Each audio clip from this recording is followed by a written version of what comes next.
ஓம் சாந்தி 15/4/2025 காலை முரளி பாப்தாதா மதுபன். இன்றைய சாக்கார முரளிய முக்கியமான கருத்துக்களை நம்ம பார்க்கலாம்.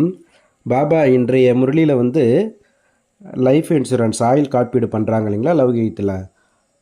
அவங்களுக்கும் நீங்களும் லைஃப் இன்சூரன்ஸ் பண்ணுறீங்க, ரெண்டு பேருக்குள்ள வித்தியாசம் என்ன அப்படின்றத பற்றி பாபா புரிய வைக்கிறாங்க. அவங்க போன பிறகு கூட இருக்கிறவங்களுக்கு பணம் வரணுன்றதுக்காக பண்ணுறாங்க. ஆனால் நீங்கள் இங்கே சுயம் உங்களுக்காக பண்ணுறீங்கன்னா 21 பிரிவுகளுக்கு நீங்கள் அமரர்கள் ஆகிவிடுகிறீர்கள் அப்படின்றார் பாபா. பாபா சொல்கிறாங்க, யார் இந்த மறுபிறவியிலிருந்து எடுப்பதிலிருந்து யாருடையுமே நின்று போய் விடாது. இந்த வருவது போவது என்ற சக்கரத்திலிருந்து யாரும் விடுபட முடியாது அப்படின்றார் பாபா. தப்பும் தவறுமான உணவு பழக்கங்கள் எதுவும் இருக்கக்கூடாது அப்படின்றாரு. அதே போல் அழியாத பொருள் மீது அன்பு வைக்கிறனால தான் சண்டை சச்சரவுகள்லாம் ஏற்படுது. அழியாத பொருள் ஆத்மாவின் மீது ஆத்மாவினுடைய இந்த ஆன்மீக அன்புன்றது இருக்கணும். சத்தியுகத்தில் எல்லோருமே இந்த தேக அபிமானியாக, அதாவது ஆத்ம உணர்வுகளாக இருக்கிறதுனால அவங்க இந்த அங்கே அழுவது புலம்போது சரீரத்தை விடும்போது இந்த மாதிரி விஷயம் எதுவும் அங்கே இருக்காது. அதனால் நீங்கள் ஆத்மா அபிமானி நிலையில் இருப்பதற்கான இந்த பயிற்சின்றது செய்யணும் அப்படின்றார் பாபா. குழந்தைகள், நீங்கள் இந்த சமயம் ரொம்ப பாக்கியசாலியாக இருக்கீங்க. ஏன்னா இந்த சமயத்தில் ஈஸ்வரிய சந்ததியினராக இருக்கீங்க. யார் ரொம்ப காலமாக பிரிந்திருந்தாங்களோ அவங்க தான் பாபா கிட்ட வராங்க. அவங்களுக்கு தான் நான் கற்பிக்கிறேன்றார் பாபா. வாங்க இன்ற முரளிய முக்கியமான கருத்துக்களை நாம் பார்க்கலாம். பாபா சொல்கிறாங்க, இனிமையான குழந்தைகளை, தந்தை ஆத்மாக்களாகிய உங்களிடம் ஆன்மீக உரையாடல் செய்கின்றார். நீங்கள் உங்கள் வாழ்க்கையை 21 பிரிவுகளுக்கு காப்பீடு செய்வதற்காக வந்திருக்கீங்க. உங்களது வாழ்க்கை என்றால் நீங்கள் அமரராக ஆகிவிடக்கூடிய அளவிற்கு காப்பீடு செய்யப்படுகிறது. பாபா கேள்வி கேட்குறாங்க, மனிதர்கள் கூட தங்களது லைஃப் இன்சூரன்ஸ், அதாவது ஆயுள் காப்பீடு செய்து கொள்கிறார்கள். மற்றும் குழந்தைகளாகிய நீங்களும் செய்து கொள்கிறீர்கள். இரண்டிற்கும் இடையே உள்ள வித்தியாசம் என்ன? பாபா பதில் சொல்கிறாங்க, மனிதர்கள் தங்களது லைஃப் இன்சூரன்ஸ் எதற்காக செய்விக்கிறார்கள் என்றால், இறந்துவிட்ட பிறகு குடும்பத்தாருக்கு பைசா கிடைக்கட்டும் அப்படின்னு பண்ணுறாங்க.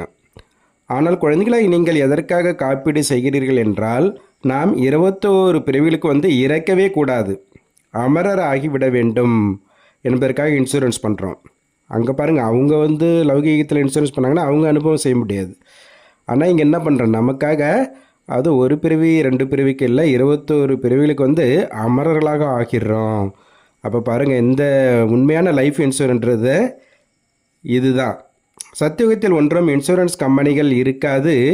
இப்பொழுது நீங்கள் உங்கள் ஆயுள் காப்பீடு செய்து விடுகிறீர்கள், பிறகு ஒருபோதும் இறக்க மாட்டீர்கள். இந்த குஷி இருக்க வேண்டும்ன்றார் பாபா. பாடல், இவர் யார் இன்று அதிகாலையில் வந்தார். ஓம் சாந்தி. ஆன்மீக தந்தை ஆன்மீக குழந்தைகளிடம் ஆன்மீக உரையாடல் நிகழ்த்துகிறார். தந்தை நம்மை இப்பொழுது 21 பிறவிகளுக்கு மட்டுமென்ன 40-50 பிறவிகளுக்காக காப்பீடு செய்து கொண்டிருக்கின்றார் என்பதை குழந்தைகளாகிய நீங்கள் அறிந்துள்ளீர்கள். அந்த ஜனங்கள் தாங்கள் இறந்துவிட்டால் அவர்களது குடும்பத்தினருக்கு பணம் கிடைத்துவிடும் என்பதற்காக இன்சூரன்ஸ் செய்கிறார்கள். நீங்கள் 21 பிரிவுகளுக்கு இறக்கவே கூடாது என்பதற்காக இன்சூர் செய்கிறீர்கள். அமரராக ஆக்குகிறார் அல்லவா? நீங்கள் அமரர்களாக இருந்தீர்கள்.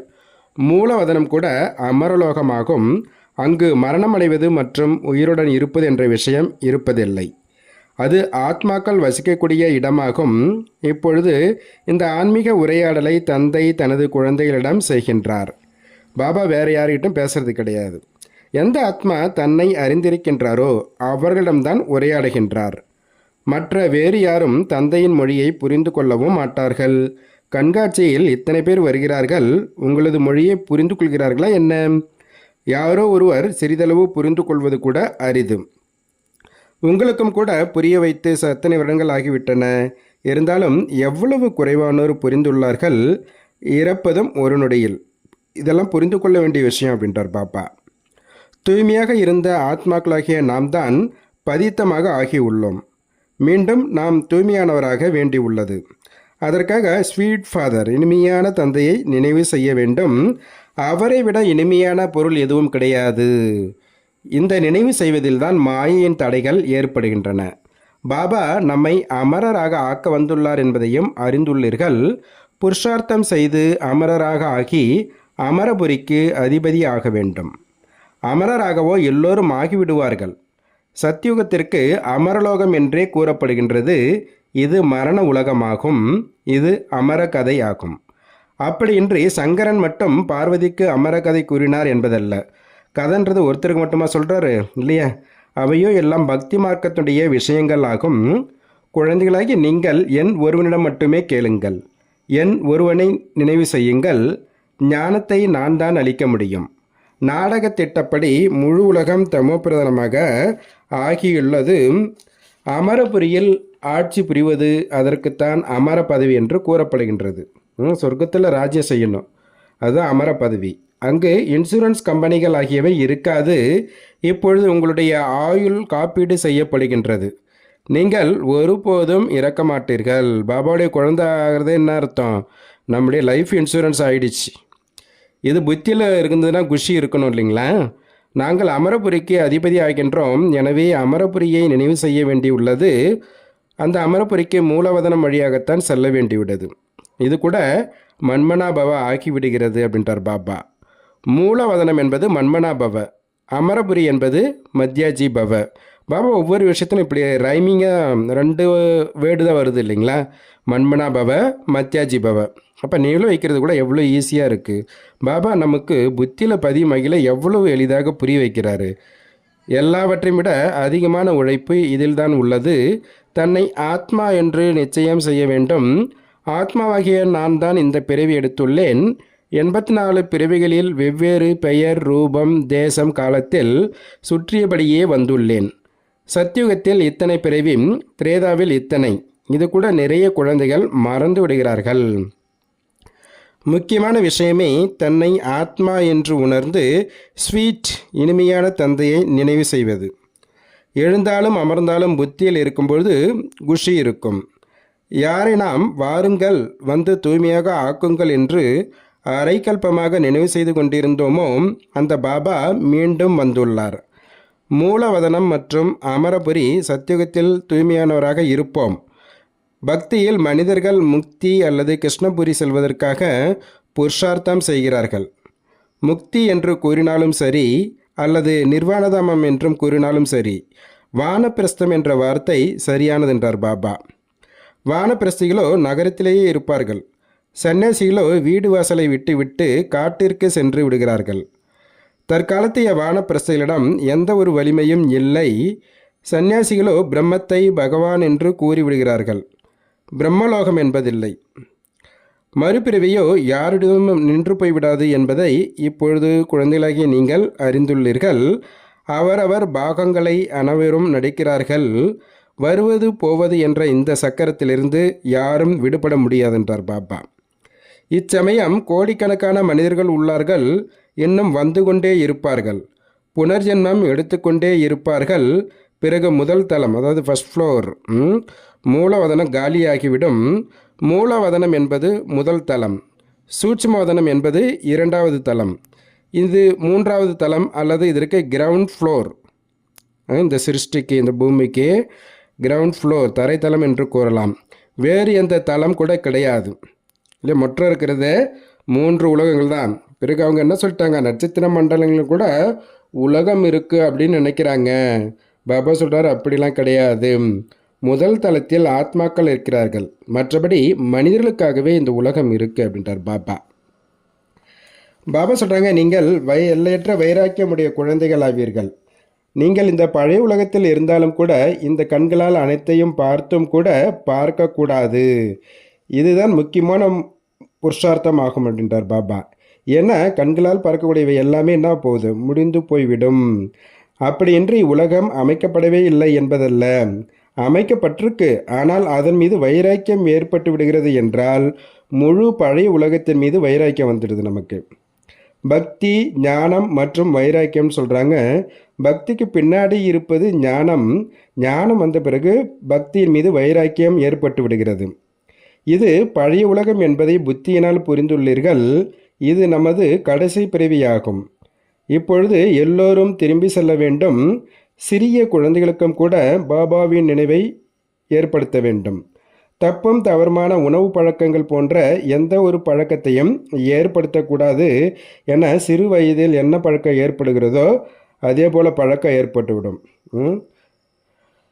சின்ன வயசில் ஸ்ட்ராங்காக பதிச்சுன்னு வச்சிங்களேன், அதை மாற்றுறது ரொம்ப கஷ்டம். தற்காலத்தில் சகவாச தோஷம் மிகவும் அசுத்தமாக இருக்கு. நல்ல தொடர்பு உயர்த்தும், தீய தொடர்பு வீழ்த்தும் சொல்லப்படுகின்றது. இது விகாரக்கடல், வேசியாலயமாகும் என்றார் பாபா.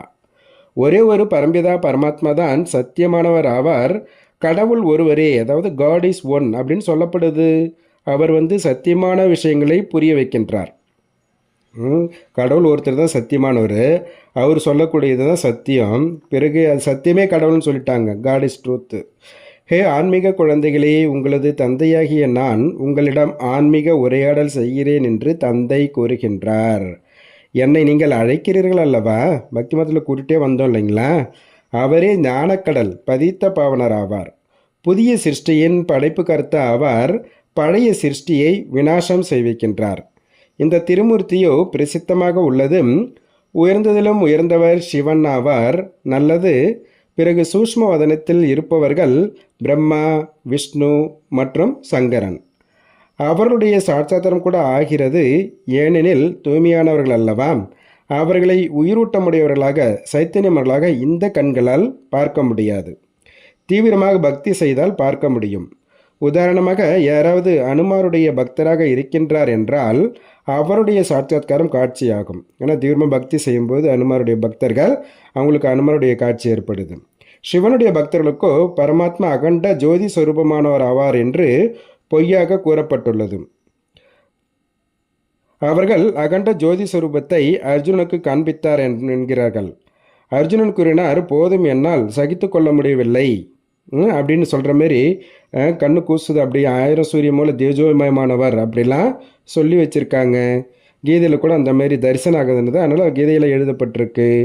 மனிதர்கள் அகண்ட ஜோதியின் சாட்சாத்காரம் ஆகியது என நினைக்கிறார்கள். இவை எல்லாமே பக்தி மார்க்கத்தில் மகிழ்விப்பதற்கான விஷயங்கள் ஆகும் என்று இப்பொழுது தந்தை கூறுகின்றார். நான் அகண்ட ஜோதி சொரூபம் ஆவேன் என்று நானோ கூறுவதே இல்லை. எப்படி உங்களது ஆத்மா புள்ளி போல் உள்ளதோ நானும் அவ்வாறே உள்ளேன். எப்படி நீங்கள் நாடகத்தின் பந்தனத்தில் உள்ளீர்களோ அதுபோல நானும் நாடகத்தின் பந்தனத்தில் கட்டுப்பட்டு உள்ளேன். அனைத்து ஆத்மாக்களுக்கும் அவரவர் பாகம் நடிப்பதற்கு கிடைத்துள்ளது. மறுபிறவியோ அனைவரும் எடுத்தே ஆக வேண்டி உள்ளது. வரிசை கிரமமாக அனைவரும் வந்தே ஆக வேண்டும். முதல் நம்பவர் இருப்பவர் பிறகு கீழே வருகின்றார். எத்தனை விஷயங்களை தந்தை புரிய வைக்கின்றார். சிருஷ்டி என்ற சக்கரம் சுற்றி கொண்டே இருக்கின்றது என்பது புரிய வைக்கப்பட்டுள்ளது. எப்படி பகலுக்கு பின் இரவு வருகின்றதோ அதுபோல கலியுகத்திற்கு பின் சத்தியுகம், பிறகு திரேதா, பிறகு சங்கமயுகம் வருகின்றது. சங்கமயுகத்தில் தான் தந்தை மாற்றத்தை ஏற்படுத்துகின்றார். யாரெல்லாம் சதோப்பிரதானர்களாக இருந்தார்களோ அவர்களே தமோப்பிரதானமாக ஆகிவிட்டுள்ளார்கள். அவர்களே மீண்டும் சதோப்பிரதானமாக ஆகிவிடுவார்கள். ஹே பதித்த பாவனரே, வாருங்கள் என்று அழைக்கவும் செய்கிறார்கள். எனவே இப்பொழுது மன்மனாபவ என்று தந்தை கூறுகின்றார். நான் ஆத்மா ஆவேன். நான் தந்தையை நினைவு செய்ய வேண்டும். இதை சரியான முறையில் ஒருவர் புரிந்து கொள்வது அரிதாக உள்ளது. ஆத்மாக்களாகிய நமது தந்தை எவ்வளவு இனிமையானவராக இருக்கின்றார். ஆத்மாதான் இனிமையாக இருக்கிறது அல்லவா? சரீரமோ அழிந்து போய்விடுகிறது. பிறகு அவரது ஆத்மாவை அழைக்கிறார்கள். யாராவது இறந்துட்டாங்கன்னா அந்த பிராமணர் மூலமாக அந்த ஆத்மாவை அழைக்கிறாங்க. அன்போ ஆத்மாவிடம்தான் ஆகிறது அல்லவா? சமஸ்காரம் ஆத்மாவில் இருக்கின்றது. ஆத்மாதான் படிக்கின்றது, கேட்கின்றது. தேகமும் முடிந்து போய்விடுகிறது. இந்த பாடி ஒரு இன்ஸ்ட்ருமெண்ட், கருவி. நான் ஆத்மா அமரன் ஆவேன். பிறகு நீங்கள் எனக்காக ஏன் அழுகிறீர்கள்? இது கூட தேக அபிமானம் ஆகும் அல்லவா? உங்களுக்கு தேகத்தின் மீது அன்பு உள்ளது. உண்மையில் இருக்க வேண்டியது ஆத்மா மீது அன்பு. அழியாத பொருள் மீது அன்பு இருக்க வேண்டும். அழியக்கூடிய பொருள் மீது அன்பு ஏற்படுவதால் தான் சண்டையிட்டுக் கொள்கிறார்கள். சத்தியுகத்தில் இருப்பவர்கள் தேகி அபிமானி, அதாவது ஆத்ம உணர்வுகளாக இருப்பார்கள். எனவே குஷியுடன் ஒரு சரீரத்தை விட்டு மற்றொன்றை எடுக்கிறார்கள். அங்கே இந்த அழுவது புலம்புவது போன்ற எதுவும் கிடையாது என்றார் பாபா. குழந்தைகளாகிய நீங்கள் தங்களது ஆத்ம அபிமானி ஸ்திதியில் இருப்பதற்காக மிகவும் பயிற்சி செய்ய வேண்டும். நான் ஆத்மா ஆவேன். எனது சகோதரனுக்கு தந்தையின் செய்தியை கூறுகின்றேன். எனது சகோதரர் இந்த உறுப்புகள் மூலமாக கேட்கின்றார். இப்பேற்பட்ட நிலையை அமைத்து கொள்ளுங்கள் அப்படின்றார் பாபா. தந்தையை நினைவு செய்து கொண்டே இருந்தீர்கள் என்றால் விகர்மங்கள் விநாசம் ஆகிக்கொண்டே இருக்கும். சுயம் தன்னையும் ஆத்மா என்று உணருங்கள், அவரையும் ஆத்மா என்று உணருங்கள். அப்பொழுது பக்குவமான பழக்கம் ஏற்பட்டுவிடும். இதுதான் இரகசியமான உழைப்பு ஆகும். ஏன்னா இது புத்தியின் மூலமாக நடக்க வேண்டியது. உள்ளுக்குள்ளார உள்முகமாக ஆகி இந்த நிலையை பக்குவப்படுத்த வேண்டும். எவ்வளவு நேரம் ஒதுக்க முடியுமோ அவ்வளவு இந்த உழைப்பில் ஈடுபடுங்கள் அப்படின்றார் பாபா. 8 மணி நேரம் தொழில் ஆகியவை தாராளமாக செய்யுங்கள், உறங்கவும் செய்யுங்கள். மீதி நேரம் இதில் ஈடுபடுத்துங்கள் அப்படின்றார் பாபா. 8 மணி நேரம் சேர்ந்து விட வேண்டும். இந்த முயற்சியில் ஒரு நாள் முழுசும் நம்ம மொத்தம் ஒரு 8 மணி நேரமாவது அந்த பயிற்சியில் இருக்கணும். அப்பொழுது உங்களுக்கு மிகுந்த குஷி இருக்கும். என்னை நினைவு செய்தீர்கள் என்றால் உங்களது விகர்மங்கள் விநாசமாகும் என்று பதித்த பாவன தந்தை கூறுகின்றார். ஞானம் உங்களுக்கு இப்பொழுதுதான் சங்கம யுகத்தில் கிடைக்கின்றது. மகிமை முழுவதுமே இந்த சங்கம யுகத்தினுடையதாகும். இப்பொழுதுதான் தந்தை வந்து உங்களுக்கு ஞானத்தை புரிய வைக்கின்றார். இதில் ஸ்தூல விஷயங்கள் எதுவும் கிடையாது. நீங்கள் இப்பொழுது எழுதுவது அனைத்துமே அழிந்து போய்விடும். நோட், அதாவது குறிப்புகள் கூட எதுக்காக எடுக்கிறீங்க அப்படின்னா பாயிண்ட்ஸ்கள் குறிக்கப்பட்டு இருக்கும் பொழுது நினைவில் இருக்கும். ஆனால் உட்காந்து நோட் பண்ணதான் புத்தியில் தங்கும். வரிசைக்கிரமாக இருக்கிறார்கள் அல்லவா, முக்கியமான விஷயம். ஆனால் அவசியம் தூய்மையாக ஆக வேண்டும் அப்படின்றார் பாபா. அசுத்தமான எண்ணங்கள் கொண்ட ஒரு சில குழந்தைகள் இவ்வாறு நினைக்கிறார்கள். எனக்கு இன்னாரை மிகவும் பிடித்துள்ளது, இவருடன் நான் கந்தர்வ விவாகம் செய்து கொண்டு விடுவேன். ஆனால் கந்தர்வ விவாகம் எப்பொழுது செய்விக்கப்படுகிறது என்றால் நண்பர்கள், உறவினர்கள் ஆகியோர் மிகவும் தொல்லைப்படுத்தும் பொழுது அதிலிருந்து காப்பாற்றுவதற்காக செய்விக்கப்படுகிறது. அதற்காக எல்லோரும் நாங்கள் கந்தர்வ விவாகம் செய்வோம் என்று கூற வேண்டுமா என்னன்றார் பாபா. அந்த மாதிரி யார் சொல்கிறாங்களோ அவங்கள இங்கே இருக்க முடியாது, முதல் நாளே போய் சாக்கடையில் விழுந்துடுவாங்கன்றார். பெயர் ரூபத்தில் மனம் ஈடுபட்டு விடுகிறது. இதுவுமே மிகவும் மோசமான விஷயமாகும். கந்தர்வ விவாகம் செய்வது ஒன்றும் சித்தி வீடு அல்ல. ஒருவர் மீது மற்றவருக்கு மனம் ஈடுபட்டு விட்டால் கந்தர்வ விவாகம் செய்வோம் என்று கூறிவிடுகிறார்கள். இதில் உறவினர்கள் மிகவும் எச்சரிக்கையாக இருக்க வேண்டும் என்றார் பாபா. இந்த குழந்தை எதற்கும் பயனில்லை என்று புரிந்து கொள்ள வேண்டும். யார் மீது மனம் ஈடுபட்டுள்ளதோ அவரிடமிருந்து அகற்றிவிட வேண்டும். இல்லை என்றால் பேசிக்கொண்டே இருப்பார்கள். இந்த சபையில் மிகவும் எச்சரிக்கை கொள்ள வேண்டியுள்ளது. இனி முன்னால் போக போக சட்டம் மிகவுமே சட்டப்படி தான் நடக்கும். இது போன்ற சிந்தனை உடையவர்களை வருவதற்கு அனுமதிக்க மாட்டார்கள் அப்படின்றார் பாபா. பாபா சொல்கிறாரு, எந்த குழந்தைகள் ஆன்மீக சேவையில் மும்முரமாக இருக்கின்றார்களோ, யார் யோகத்தில் இருந்து சேவை செய்கின்றார்களோ அவர்களே சத்யுக ராஜதானி ஸ்தாபனை செய்வதில் உதவி செய்பவர்களாக ஆகிறார்கள். சேவை புரியும் குழந்தைகளுக்கு தந்தையினுடைய டைரக்ஷன் என்னவென்றால் ஓய்வாக இருப்பது தீங்கானது. யார் நிறைய சேவை செய்கிறார்களோ அவர்கள் அவசியம் ராஜா ராணி ஆவார்கள். யார் யார் உழைப்பு செய்கிறார்களோ தங்களுக்கு சமமாக ஆக்குகிறார்களோ அவர்களுக்குள் பலமும் இருக்கும். ஸ்தாபனையோ நாடகப்படி ஆகவே வேண்டியுள்ளது. நல்ல முறையில் அனைத்து குறிப்புகளை தாரணை செய்து பிறகு சேவையில் ஈடுபட்டு விட வேண்டும். புத்தியில் என்னென்ன பாயிண்ட்ஸ்லாம் எப்படி புரிய வைக்கலாம் அப்படின்னு பாபா வந்து சொல்கிறாருங்களா, அதெல்லாம் நம்ம புத்தியில் நல்லா தாரணை பண்ணணும். ஓய்வு கூட தீங்கானது. சர்வீஸ், சேவையே சேவை. அப்பொழுதுதான் உயர்ந்த பதவி அடைவீர்கள். மேகங்களாக ஆகி வர வேண்டும். பின் புத்துணர்வு பெற்று சேவைக்கு சென்று விட வேண்டும். மதுபனுக்கு அப்படியே ஞான மேகங்கள் வந்து பாபா கிட்ட இருந்து நம்ம ரெஃப்ரெஷ் ஆகி பிறகு போய் சேவையில் ஈடுபடணுன்றார் பாபா. உங்களுடைய சேவை நிறைய வெளிப்படும். மனிதர்கள் சட்டென்று புரிந்து கொண்டு விடும் வகையில் பல்வேறு விதமான படங்கள் வெளிப்படும். இந்த படங்கள் ஆகியவை சீர்படுத்தப்பட்டு கொண்டே போகும். நாளுக்கு நாள் படங்கள் கூட அந்த மாதிரி ஈஸியாக பார்த்த உடனே புரிஞ்சுக்கிற மாதிரி படங்கள் வந்து மாறிட்டே வருன்றார் பாபா. இதில் யார் தமது பிராமண குலத்தினர்களாக இருப்பார்களோ அவர்கள் நல்ல முறையில் புரிந்து கொள்வார்கள். புரிய வைப்பவர்கள் கூட நன்றாக இருந்தார்கள் என்றால் கொஞ்சம் புரிந்து கொள்வார்கள். யார் நல்ல முறையில் தாரணை செய்கிறார்களோ, தந்தையை நினைவு செய்கிறார்களோ, அவருடைய முகத்தின் மூலமாகவே தெரிய வந்து விடுகிறது. பாபா, நாங்களோ உங்களிடமிருந்து முழு ஆஸ்தியை பெறுவோம். ஆக அவர்களுக்குள் குஷியின் கீதம் ஒலித்து கொண்டே இருக்கும். சேவையில் மிகுந்த ஆர்வம் இருக்கும். புத்துணர்வு பெற்றார்களோ இல்லையோ பின் சேவைக்காக ஓடுவார்கள். சேவைக்காக ஒவ்வொரு சென்டரிலிருந்தும் நிறைய பேர் தயாராக ஆக வேண்டும். உங்களுடைய சேவை நிறைய பரவிக்கொண்டே போகும். உங்களுடன் சேர்ந்து கொண்டே போவார்கள். கடைசியில் ஒரு நாள் சன்னியாசிகள் கூட வருவார்கள். இப்பொழுதோ அவருடைய ராஜ்யம் உள்ளது. அவர்களுடைய கால்களில் விழுகிறார்கள், பூஜிக்கிறார்கள். இது பூத பூஜை ஆகும் என்று தந்தை கூறுகின்றார். எனக்கோ கால்களே இல்லை, எனவே பூஜை செய்யக்கூட விடமாட்டார். நானோ இந்த உடலை கடனாக எடுத்துள்ளேன், எனவே இவருக்கு பாக்கியசாலி ரதம் என்று கூறப்படுகின்றது. பாபா சொல்கிறார், இந்த சமயம் குழந்தைகளாகி நீங்கள் மிகவுமே பாக்கியசாலி ஆவீர்கள். ஏனென்றால் நீங்கள் இங்கு ஈஸ்வரிய சந்ததி ஆவீர்கள். ஆத்மாக்களும் பரமாத்மாவும் வெகு காலமாக பிரிந்திருந்தனர் என்ற பாடலும் உள்ளது. எனவே யார் வெகு காலமாக பிரிந்திருந்தார்களோ அவர்களே வருகிறார்கள். அவர்களுக்குத்தான் வந்து கற்பிக்கின்றேன் என்றார் பாபா. கிருஷ்ணருக்காக இவ்வாறு கூற முடியுமா என்ன? அவரோ முழுமையாக 84 பிறவிகள் எடுக்கின்றார். இது அவருடைய கடைசி பிறவியாகும். எனவே பெயர் கூட இந்த ஒருவருக்கு ஷியாம் சுந்தர் என்று இடப்பட்டுள்ளது. சிவன் பற்றியோ அவர் யாராக இருக்கிறார் என்பதுமோ யாருக்குமே தெரியாது. எந்த விஷயத்தை தந்தைதான் வந்து புரிய வைக்கின்றார். நான் பரமா ஆத்மா ஆவேன், பரந்தாமத்தில் இருப்பவன் ஆவேன். நீங்கள் கூட அங்கு இருப்பவர்கள் ஆவீர்கள். நான் சுப்ரீம் பதித்த பாவனன் ஆவேன். நீங்கள் இப்பொழுது ஈஸ்வரிய புத்தி உடையவர்களாக ஆகி உள்ளீர்கள்.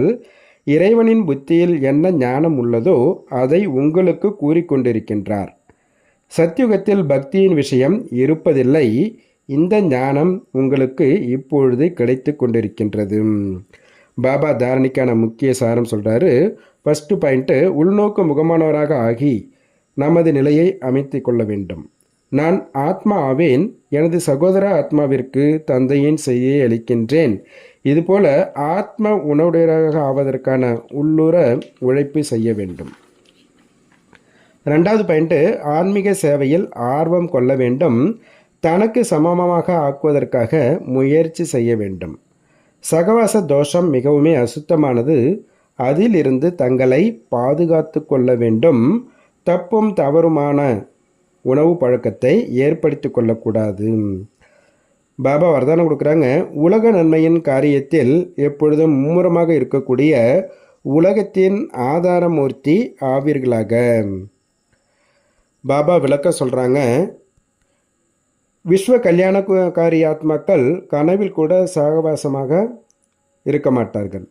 யார் இரவு பகலாக சேவையில் பிஸியாக இருப்பார்களோ அவர்களுக்கு கனவிலும் கூட புதிய புதிய விஷயங்கள், சேவையின் திட்டங்கள் மற்றும் வழிமுறைகள் தெரிய வரும். அவர்கள் சேவையில் பிஸியாக இருக்கும் காரணத்தால் தங்களது புருஷார்த்தத்தில் ஆகட்டும் மற்றவருடையதாகட்டும் வீணானவற்றிலிருந்து தப்பித்து இருப்பார்கள். அவர்களுக்கு முன்னால் உலகத்தின் ஆத்மாக்கள் எப்பொழுதும் வெளிப்பட்டு இருப்பார்கள். அவர்களுக்கு சிறிதளவு கூட கவனக்குறைவின் தன்மை வர முடியாது. அப்பேற்பட்ட சேவதாரி குழந்தைகளுக்கு ஆதாரமூர்த்தி ஆவதற்கான வரதானம் பிராப்தி ஆகிவிடுகிறது என்றார் பாபா. ஸ்லோகன் சொல்கிறாரு. சங்கம யுகத்தின் ஒவ்வொரு செகண்ட் கூட வருடங்களுக்கு சமமாகும். எனவே கவனக்குறைவின் தன்மையில் நேரத்தை இழக்காதீர்கள் அப்படின்ட்டார் பாபா. நல்லது. ஓம் சாந்தி, ஓம் சாந்தி, ஓம் சாந்தி. நன்றி பாபா.